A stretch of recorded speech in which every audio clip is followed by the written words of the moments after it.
অনেক রোজার মাসের আগে যার যত বদ অভ্যাস আছে বেগুন কিন্তু সারি দিতে হইব। পাশা ভাই আপনার রুমের ভিতরে জাইঙ্গা জুইঙ্গা যেগুন আছে বেগুন নামাই লেবেন। আর ওই তামিন মামিন যেগুন আছে বেগুন ডিসকানেক্ট করে লবি। আবু ভাই ফোনের মধ্যে অশ্লীল কথাবার্তা এখন সারি দেন।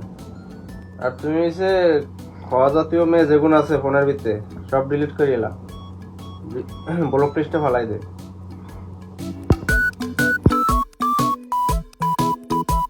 আর আপনি কি রোজা টোজা রাখবেন নি এবার?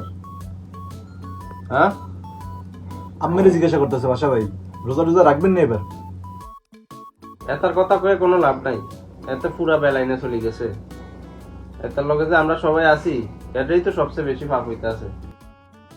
আচ্ছা যাই হোক, শিমুল ভাইয়া জয় ভাইয়া। তোমার কাজ হচ্ছে সেরির টাইমে সবাই ডাকি ঘুমেতে উঠাইবা। আমিও যদি না উঠি আরো ঠেলি উঠাইবা। আর কেউ যদি একদমই না উঠতে চায় দরকার হলে এদেরকে পানি ঢালি দিবি, তারপরও সেরির সময় ঘুমেতে উঠাবি। আচ্ছা ঠিক আছে ভাইয়া, যেগুন না উঠবে হারকায় মুতে দিও। এ তুই আমাদের কি ছায়া কসকা? সব কথা আমের দিকে টানে আনকা ভাই, আমের কইছি নি। এরো শিমিলিয়া 2 লাইন বেশি বস কে রে? আমি কি তোর পানি ডালতাম কইছি হেতার গায়ে? তো বোতলের তো পানি লই হেতার গায়ে ঢালি দিবি।